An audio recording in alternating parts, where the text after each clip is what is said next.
A very, very familiar character is what we are going to meditate today. And the moment I tell that name, you will say, Pastor, you didn't find anybody else today.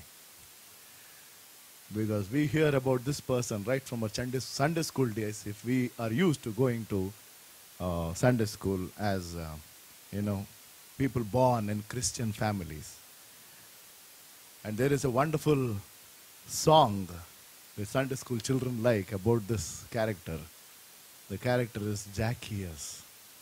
Zacchaeus was a very little man, and a very little man was he. You remember the Sunday school song? Those who've gone to Sunday school? Right? Because many a times when we look at very, very, very familiar characters and passages or miracles and parables of Jesus Christ, because of that familiarity, we don't look beyond. And that's a big problem I had for quite some time. But time and again, at times, these days, God is bringing me back to those familiar characters and portions to look at it again. And I am telling you, every time you read, there is something that comes alive. That is the beauty of God's word. Hallelujah. Otherwise, long time back, we would have kept this aside. This is the only book that the more you read, the more deeper you dig, the more sweeter and more precious it becomes. Amen? This is the only one. And that is what every child of God is supposed to do with the help of the Holy Spirit.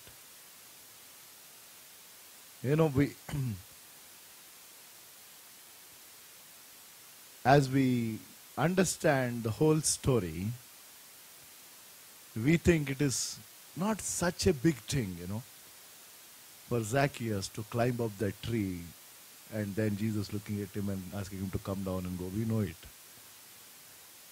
But actually, if you think deeper, it is not an easy task. Not at all. Today, after probably, I think 10 years, 15 years, whatever, just before coming to this service, me and my wife, we went to pray. It was in some by-lanes. So I borrowed a scooter. I'm used to big cars, big man, big cars. I've been driving an Accent, now I bought a Cruise. But when I started this, it's not easy. Because the first thing is, what if somebody sees me on this? It is already 6:30, it is a little dark. But I am popular, my name has gone on to these posters and all. And I'm a vice president in high-tech city. Just for those few minutes, it's a little uncomfortable. And we went to prayer. But again, to go on to that main road on one scooter, what, is it a sin? Is it a problem? But still, somewhere, our ego or whatever comes into play. Are you with me? Back then, remember Zacchaeus. First thing is, everybody hated him. And imagine, because of his position, I'm sure he would have been well dressed. Can we assume that he would have well dressed? Yes, no? Because we will see who he was.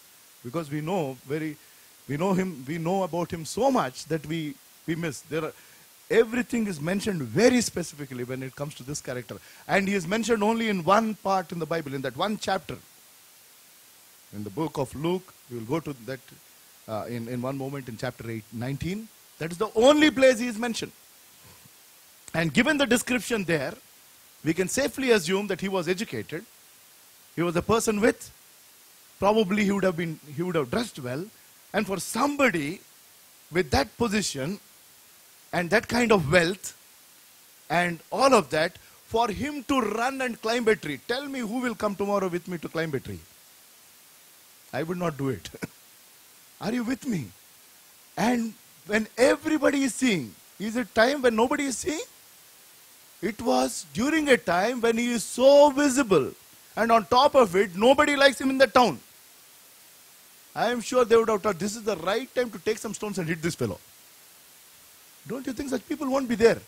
Because everybody hated him for the work that he was doing. And in all of it baffles me that there came this point in time. My question when I was reading this today afternoon as I was preparing is, what motivated? I come from the, I use this office-related word, so pardon me, since I'm still in the corporate world. There was some motivation. Are you with me? Can I use that word? My question was, what motivated or what compelled Zacchaeus to do something which is not easy? It is don't look at it as a Sunday school story today. Put yourself in his place and think what he has done is not an easy task for anybody who is an adult. Forget about position, power and all of that. For an adult to climb a tree like a child in itself is an embarrassing situation. Are you with me? Right?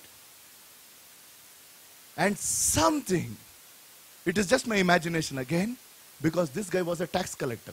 Right? So back then he was going probably house to house as he was sending people to collect tax. Nobody pays tax voluntarily, even now or then. Are you with me? Right? Okay. There should be half a dozen notices that must come to remind us to pay the tax. Then finally when they say there is going to be penalty or something, then we'll say, okay, let us finish it up. Right? And by then Jesus was already popular. It is just my imagination. This is just my imagination. I am only trying to see as to what compelled him, what motivated him. Probably as he went around doing this tax collecting business, there would have been some people who were touched by Jesus Christ. Are you with me? Probably those were the ones who previously were abusing him when he came. They changed. They changed. So when this is imagination again. So when Zacchaeus went, they would have not abused him. Told, oh, you came to take tax, collect tax, brother. Please take. What happened to you? Last month I came to collect tax. You abused me so much. No. There is this Jesus who changed me. Or something else. Or maybe there was a leper. Or there was somebody who was not with sight and he went. And then as he went about doing, or even otherwise, he heard about this man that he was doing something. And that started to work inside. And one day, he was compelled by the Spirit to just go and see, who is this Jesus? How come so many lives are changing? Let me see. Let me see. And we will pick up that story. So, that is what is the broad background today. And we will look at that familiar scripture portion which is in Luke chapter 19, verse 1 to 10, quickly. And we will break it up into 3 parts. And we all know that he truly changed. There was this man, I believe, before we get into this, who heard one sermon about lying and cheating. And he was touched by the sermon. So he came home, he said, Lord, forgive me.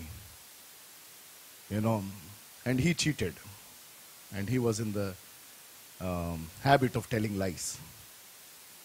And he has not paid his taxes properly to the income tax department. And he was now having sleepless nights. So finally he decided, he took one draft for 10,000 rupees. He wrote one letter saying that, I am having sleepless nights. I have cheated the government. So here is 10,000 rupees as a draft. I am sending it. And after this also, if I still have sleepless nights, I'll send the remaining.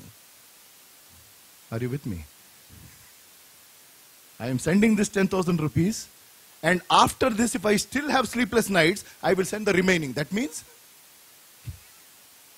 he has not changed completely. Right?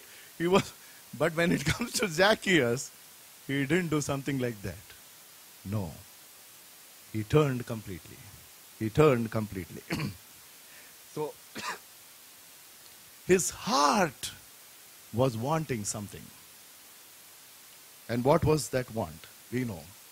His want was to see Jesus. Was there anything else? Nothing. He said, I've heard of so many. Not that he said, but probably that was going on in his mind.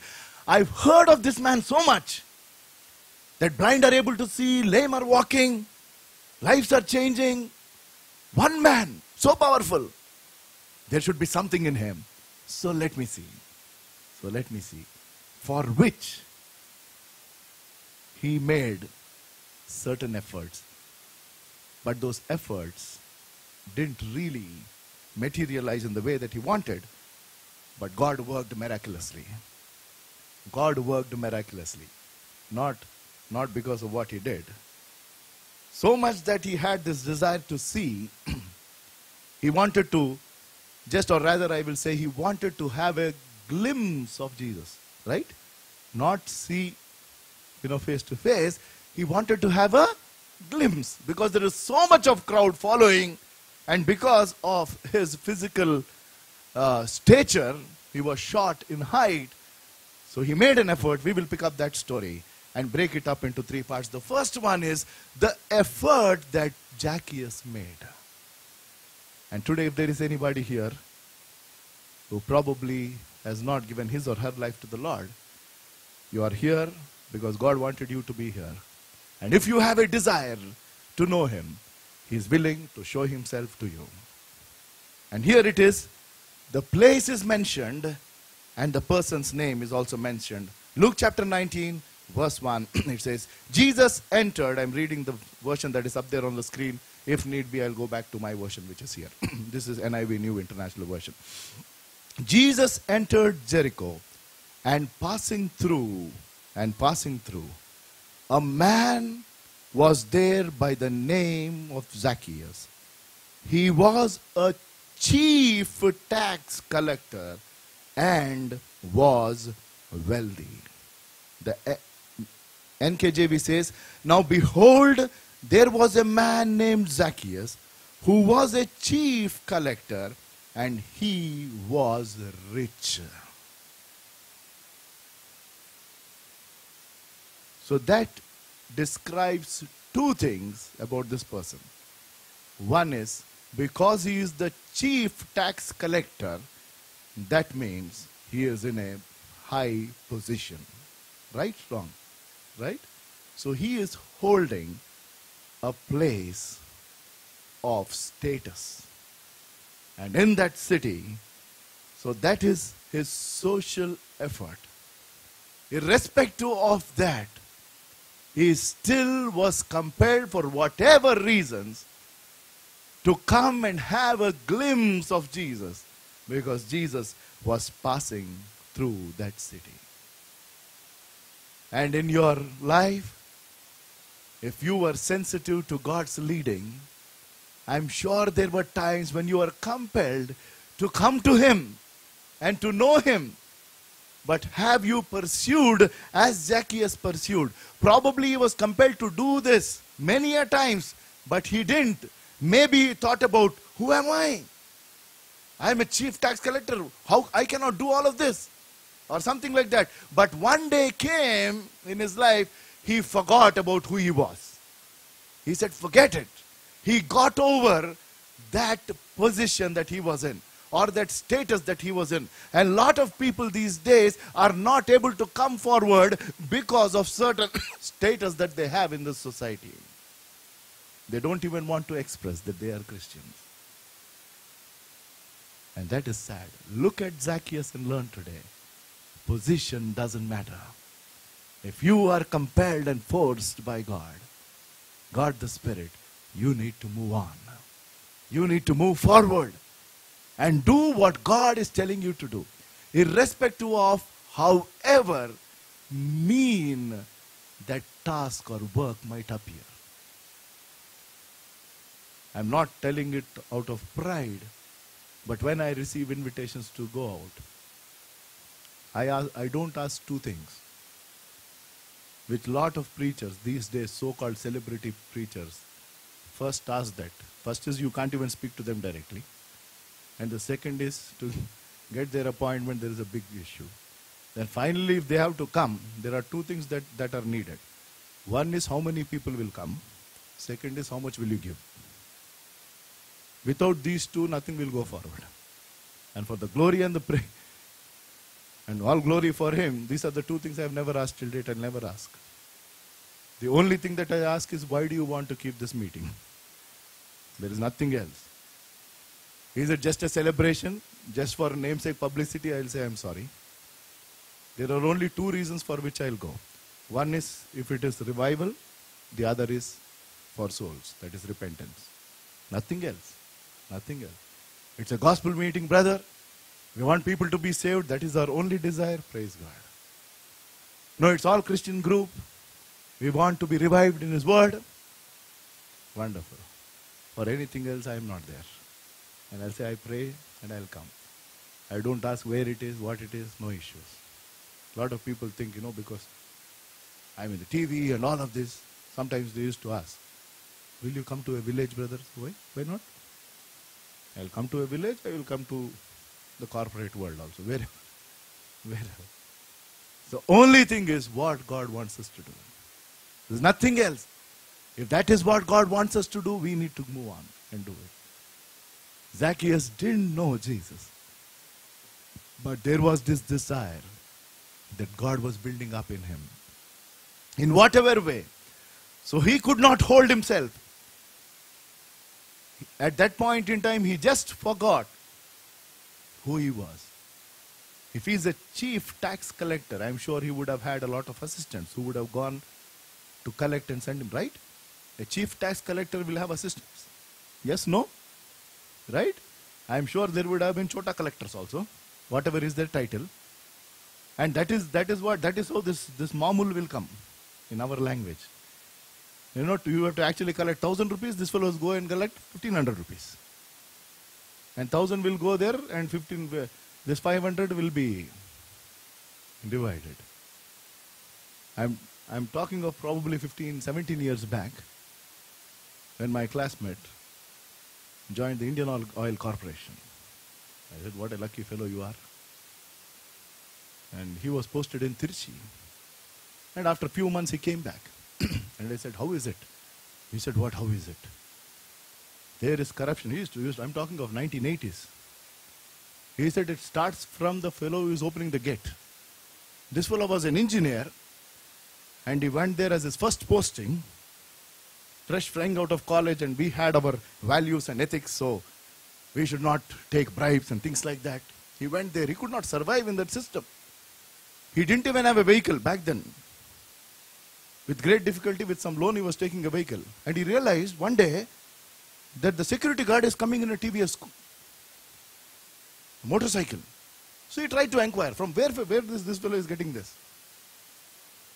And back then, he was coming in this TVS, leaving it outside, not getting it inside, somewhere outside, changing his clothes, getting into his security dress, and coming. And all that his work is to open the gate, send the lorries in, and after they fill their gas, they will go.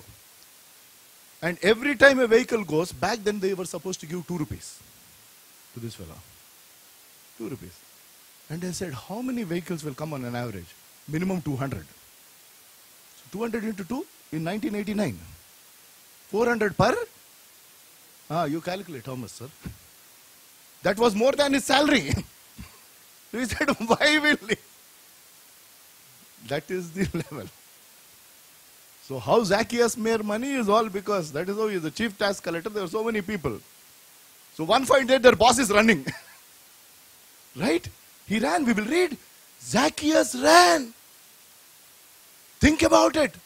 A chief tax collector with all that riches that he had was one day caught by the power of God. And that is what it is. He could not stop himself. So he was a man of position and he was a man who was prosperous from a worldly standpoint. He was the chief tax collector and he was rich. But that didn't really come to his rescue or do anything. And after that, in verse 3, it says, and he, this is beautiful, and he sought to see who Jesus was. There was this desire, there was this deep desire to see who Jesus was. And there it says, but being a short man, he could not because of the crowd. But he could not because of the crowd. He made failed attempts. That means purely from a physical stature point, if you see, because he was short, he could not see. But from a spiritual standpoint, it is much more deeper. For all have fallen short of the glory of God. For all have sinned and fallen short of the glory of God. So as long as you remain a sinner, you will fall short in knowing and seeing him. And that is the reason his attempts to see did not help. But that didn't stop him from moving on. He said, irrespective of my attempts, the crowds were there, and because of his physical stature, he was not able to see. That is the reason in verse 4 it says, so. That word, so. Why did he run? Because of his stature, he was not able to see. If somebody was there in his position, they would have backed up and said, I made an effort, but what can I do? It didn't work out. But he was compelled. There was something within that day. In Zacchaeus' life, there was something within which kept telling Zacchaeus, today you need to see who this person is. About whom you've been hearing for so long, this is the day he is passing through. That means this opportunity is coming your way. And today is the day of salvation. And today is the time that you can know him much more. Draw close to him and he will draw close to you. And when we gather in his name, he is close to us, and that is the time we need to know him even more. Even more. Are you willing to step up and move forward? And Zacchaeus did exactly the same thing. So he ran. So he ran. And now we see the miraculous encounter with Jesus. I call it encounter. A face-to-face. A direct confrontation. Something happened in Zacchaeus' life which he never ever thought will happen. He didn't expect all that, because we know the story so well. Let us not kind of switch off ourselves. Let us continue to hear what God is telling us. He had a desire to just get a glimpse of Jesus. Nowhere did he ever think that in all of that crowd that Jesus will stop and look at him and talk to him. He didn't expect that to happen at all. And Jesus did something miraculous, and that is what he wants to do with you. He wants to do something more than what you want him to do for you. You probably came just to sit for some time and go away. You probably came because you are uncomfortable sitting at home. You probably came because there was some burden in your heart. You probably came that there will be some peace for some time when you come to his presence. Or you probably came that God is truly going to speak to you. I want to listen to him. In whatever situation you have come or whatever preparation you have come, God is telling, I will do something more than what you expect. Hallelujah. I will do something more. I have something more to give for you because you have this wanting to see me. His heart was a wanting heart that day. Wanting to see. Wanting to see. And if you see that, so he ran. In the beginning I have told. What he did is very embarrassing. What he did is not a dignified act in that literal sense. What he did might be reason for people to start ridiculing. All of that. What he did. A well-dressed man, an adult, a chief tax collector. Maybe even in his childhood he never climbed trees. Rich man. Running ahead of others. Why? Because he wanted to see. Why? Because he wanted to see. And because of that, the second one, he gets into a miraculous encounter with the one who created. Since Jesus was coming that way. He was coming that way. And that was a great opportunity that Zacchaeus didn't want to leave. Today is a great opportunity before each one of you, and especially for those who have not given his or her life to the Lord. Today is a great opportunity. There is one invitation lying before. There is a proposal God has put before you. A proposal to know him. A proposal to know him. Today, do you want to take that invitation and that proposal? Or you want to just leave it aside and go? I'm telling you, this is the best invitation that anybody will ever receive in their life. And God is willing to extend that invitation every day, every moment. But that doesn't mean that you have all the time in the world. Tomorrow is Satan's word. Today. Tomorrow is not in our hands, it is today. I'm not trying to scare you, but that is a fact of life. Today and today. And look at this character which is familiar. For all that he had, there was some kind of a hollowness in his life.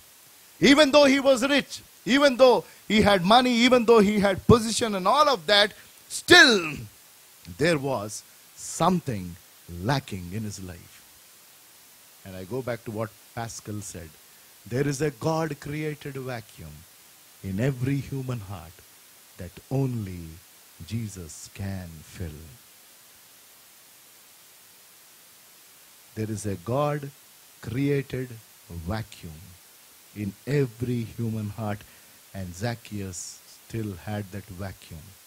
Till he met Jesus and had that encounter. And because of that, he was compelled to run. And he ran, and he got up. And he was sitting there he didn't expect. Now comes the miraculous encounter. And these words are beautiful. When Jesus reached that spot, and in NKJV it says, when Jesus came to the place. When Jesus came to the place. It is very important. Jesus came to the place where Zacchaeus was there. And he is coming exactly to that place where you are. Exactly to that place where you are. Irrespective of wherever you are, he is telling, I am willing to come. If you have a desire to know me. And he ends that passage. We will come to that in a few minutes' time. The actual mission of Jesus Christ is mentioned there. His mission is clearly mentioned there. That means Jesus considered Zacchaeus. Jesus considered Zacchaeus. And that is the reason. If you see each word there, when Jesus came to the place, he looked up. Jesus looked up at Zacchaeus. Zacchaeus never expected this to happen. He wanted to look and see Jesus. But the other thing happened. Right? Are you with me? Zacchaeus was not able to see Jesus because of the crowds, and because of that he didn't stay back. He said, I am going to run ahead because of this crowd and get onto the tree. I am not bothered. Today, by hook or crook, we use this word, come what may, I need to just have a glimpse about who this person is. Why there are so many people following him. What is so big about this man called Jesus? What is he made of? I have never seen him. I have only heard of him. Today I want to see, just see and go home. But Jesus knew And he has knowledge of each one of us and what we are thinking inside. He has seen us when we were in our mother's womb, even before we took shape. And that's what God's word says. And from then on, he is seeing us. And today he is seeing wherever you are, and he is telling, I will come to your place. Wherever you are, I will come to your place. And he looked up to him. He looked up to him. That means Jesus had knowledge about where Zacchaeus was. And from a spiritual standpoint, this is very important, this verse. He looked up and saw him and said to him, Zacchaeus, make haste. That means hurry up. And then the next word is the key verse. Come down. That is the only condition. Wherever you are, God is always above. Right? And we need to come down from our own self-created level and image. And for any human being to come down is not easy. That calls for humility.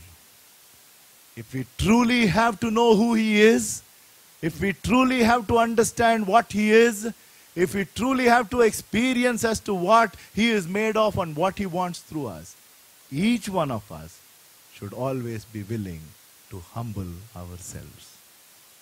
That is the key. Humble yourself in the sight of the Lord, and he will lift you up. Humble yourself.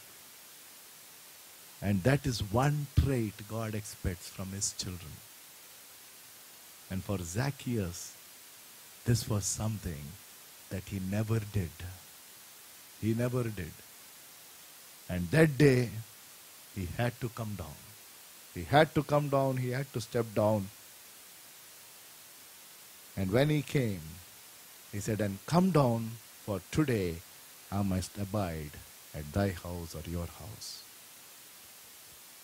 And what he did later, and with that, we will sum it up. So he not only had a miraculous encounter, but because of that encounter, there was, the effect of that was, he was transformed from within. When you meet Jesus, I am telling you, face to face, you will never be the same. There is no two ways. We will never be the same whenever we meet him. And if you're not giving your life to the Lord, you meet him, I am telling you, you are changed from within. If you are in Christ, you are a new creation. Old things have gone. And every time we meet him, through his word or through a prayer, through a song, it has an impact. It has an impact. And that is what. And he made haste. He was hurrying and came down and received him joyfully. That means he accepted the proposal made. Today, do you accept this proposal? God is telling, I want to come into your life. I want to have fellowship with you. I want to give you life eternal. I want to forgive your sins and give you that assurance that you are heaven bound. I want to do a lot of things in your life, provided you welcome me. I am not here to curse you, but to bless you. I want to come in so that I will be with you always. And so on and so forth. Do you want to accept this proposal or reject it? It is left to you. I've told this illustration many a times, I don't mind repeating. There were these two clever young fellows who were mischievous in one small town, and there was this sage or this guru who had this great wisdom. For any question, he always gave the right answer. He never gave a wrong answer. He was known for that. So these guys wanted to play a small prank on him. So they took one small bird, which was as small that they were able to hold it in one fist. And they went up to the sage. And they kept the hand like this. And they said, we have a question for you. And the sage said, what is the question? There is one bird in our hand. Please tell whether this is alive or dead. Please tell whether this is alive or dead. The trick was, if the says it is alive, they just need to press it a little. It will die immediately. If the says it is dead, all that they have to do is open the fist, it will fly away. So any answer is wrong. Any answer is wrong. So they, finally, kabhi to milega to, Hyderabadi. So the sage was clever. He said, my dear children, the answer is very much in your hand. If you want the bird to be alive, it will be alive. If you want the bird to be dead, it will be dead. The answer is in your hand. The same story. The answer is in your hand. He is only there to say that if you welcome me, I will transform your life. You will only understand the purpose of life only when you know me. And that is what he wants to do. But you need to make an effort to open the door and say, please come in. Zacchaeus took a long time. He took a long time. He struggled all his life to make money. He was cheating people. He was cheating people. The only focus was get money, whatever, in whatever way. With great difficulty, I got this position. Tax collector, not a small thing. Right? Lot of people's dream job, I already got it. So let me make as much money as possible. But one day he realized this is not going to take him anywhere. Because he was restless. And he said, let me look at this Jesus who he is.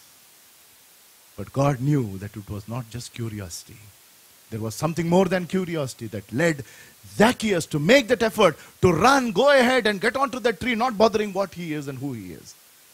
And when Jesus knew his heart, he said, now is the time to call him and say, come. Come down, Zacchaeus. You have done a lot. To see me, you have done a lot. Come, I will do something that you never expected in your life. Hallelujah. Because of what you've done. Because of that desire that you've shown. Because of that zeal that you had to finally turn to me and see me. Come down, I know your heart. And God is telling, I want to do the same to you. Same to you. So he received the Lord eagerly. 3 words. He came down at once and welcomed him gladly. He made haste and he came down and he received gladly. We need to allow him into our lives with all happiness and gladness. And after that, you see, the next part is beautiful. When Jesus touches anybody's life, I'm telling you, that lives will become revolutionary. There will be a radical change. The change will be evident. It cannot be hid at all, I am telling you. And the more you know, the more the change will be evident. It will be evident. Wherever you are, you don't have to tell, you know what, I'm a Christian. You don't have to tell. You did not know. Did you ever disclose? Your words never matched your talk or your walk. But if you walk according to your talk, people will know whom you belong to. How did the early church look at the disciples? Is it because they're there? No. They said, these people were with Jesus. We know. We have seen him and we are seeing them. Same qualities. They're having the same love. They're having the same kind of words. Their talk is matching their walk. And that is when they told, these are Christians. That is how the name Christian came, the little Christ. They were displaying what Jesus displayed when he lived in flesh and blood. And wherever we are, that is what it is. People should know, if he is in us, I am telling you, he is there to transform us from within. Transform us from within. And it will be evident in our day-to-day living. His life changed entirely, and he did 2 things there which he was never used to doing in his life. Verses 7 onwards, let us quickly go through. He says, all the people saw this and began to mutter, he has gone to be a guest of a sinner. This is about Jesus. We'll go to verse 8. But Zacchaeus stood up and said to him, look, Lord, here and now I give half of my possessions to the poor. So when Jesus touched him, the first thing that he did is he became compassionate about others. He gave in a charitable way. Till then he never knew what. Or to just tell it in one word, till that moment in time, he was always grabbing. Now he started giving, and that is what will happen. Simple. It was always get. Ye dil mange more. But after that he started to, if Jesus touches our heart, I am telling you, we will be givers. I told long time back, God wants us to be a river, not a reservoir. Do you know the difference? A reservoir is? Nice. But if the water is stagnant in a reservoir, it is of no use. A river receives and gives. It is fresh, free flowing water. And God wants every child to be a river. And the more you receive, the more you give. And I am telling you, God is never a debtor to anybody. In very small ways, I continue to experience. The more you give, I am telling you, you will receive. And whatever you want to receive, you should be willing to give. That is the principle of life. If you want people to love you, you should love somebody. You never love anybody, nobody will ever love you. Forget it, including your wife, if you are married. You need to love somebody so that others will love you. If you want 10 friends, you should be friends to 10 people. Then you will have 20 friends. It is a rule. That is what it is. And now I give half of my possessions to the poor, and if I have cheated anybody out of anything, I will pay back 4 times the amount. See, not only gave in a charitable way, he gave in a correct way. That is, he was paying back with interest.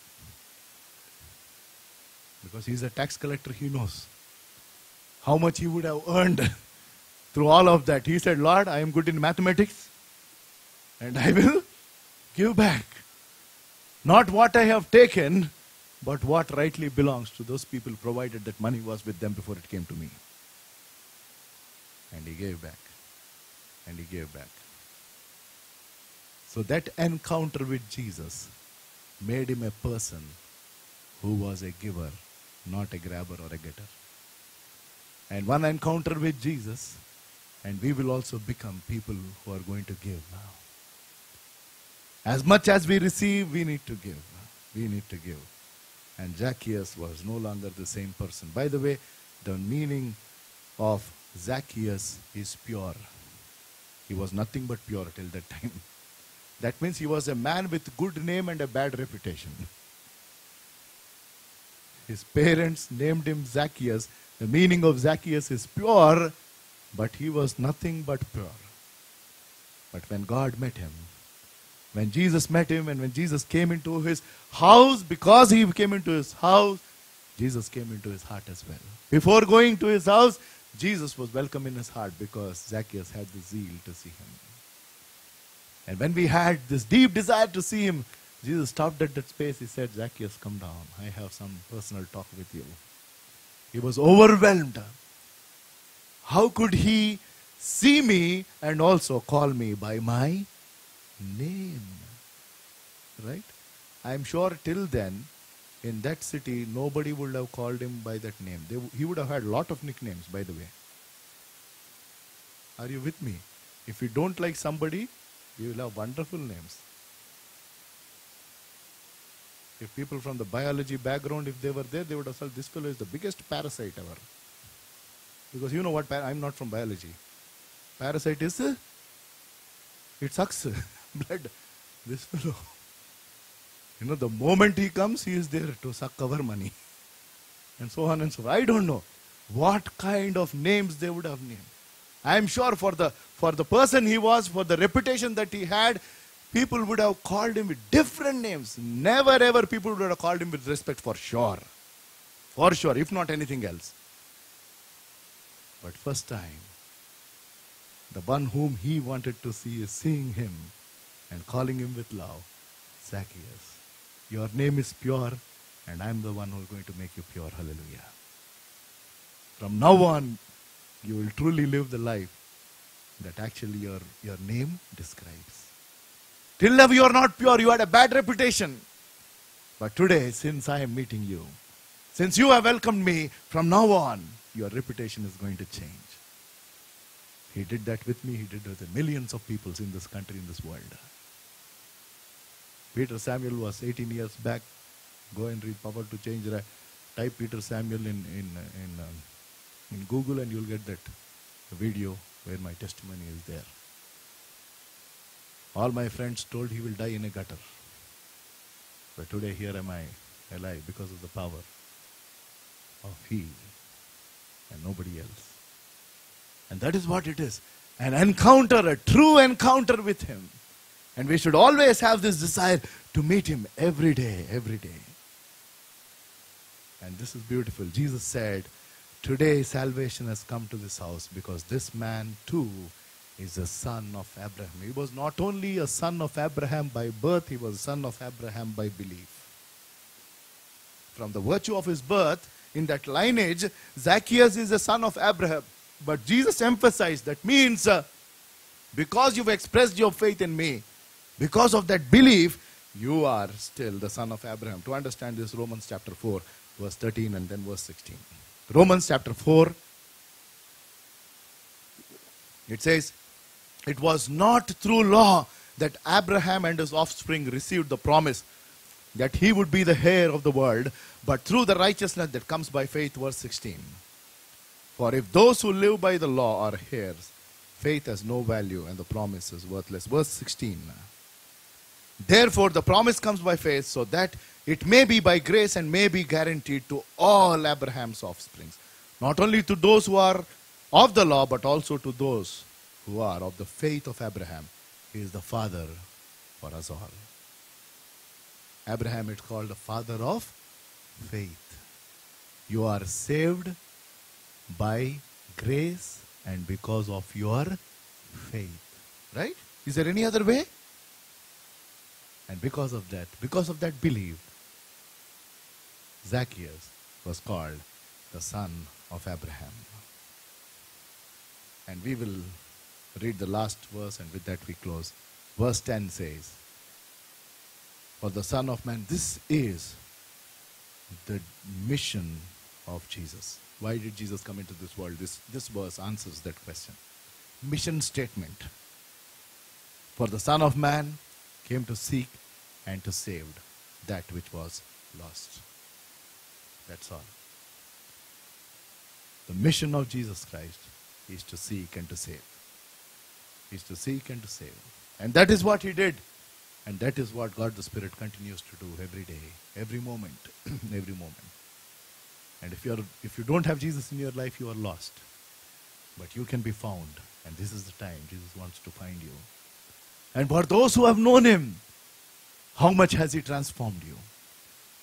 Have you changed completely or there is still something? You have given up few habits, but there are one or two habits that are still pulling you back. There are so many other things probably that you're not able to get over. I don't know. But if you are saved, then you should be a new creation. It will not happen in a single day, but the more we obey, the more we surrender ourselves to him, the more we let go. The more we let go. We'll stop looking at those things, those places. And others should see that we were touched by him. Let us close our eyes in prayer. For the word that God has given us once again today. Through this very, very familiar character, Zacchaeus was a very little man. He was not only little, short physically, but because he didn't know Jesus, he still was falling short of the glory of God because he was a sinner. And you will fall short if you have not given your life to him. It is knowing him in your heart, not in your head. And today, the one who created you, the one who has given you this breath, the one who is the reason for your heartbeat, is standing outside the heart. He is standing outside your heart and is knocking and telling, I have come to you. I am seeing you. I know what you're made up of. But still I want to come in. I want to come in and commune with you. And I want to say, salvation has come to you. Don't you want this salvation? This great gift. You can receive it free. It is not cheap. Jesus paid the heaviest price to purchase you. That is his blood. Imagine somebody shedding blood for someone else. Jesus did that for entire mankind, and you belong to that as well.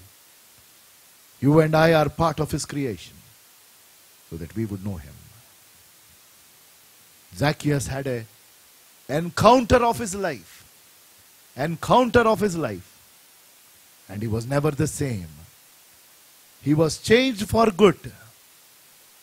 A grabber became a giver. And he settled the account.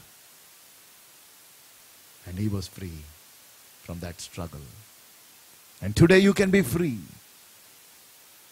when you allow him to come in. There are a lot of people here who have experienced what this salvation is all about. But still a question, have you yielded to him completely? Have you surrendered to him completely? Are you obeying his voice? Are you doing what he is telling you to do? Are you humbling yourself? And are you giving him the rightful place? You may want to confess and say, "Oh Master, help me to understand your will and obey accordingly." God is giving a great invitation. And he's asking, will you let me come in? Our gracious Heavenly Father, we thank you, Lord, for giving us this blessed time as you reveal yourself. Oh Master, if there was anybody here who's given his or her life to you, oh Master, we praise you. For those who rededicated and said that they're going to do what you tell them to do, may your plans be fulfilled in each one of their lives. In Jesus' name we pray. Amen. Amen.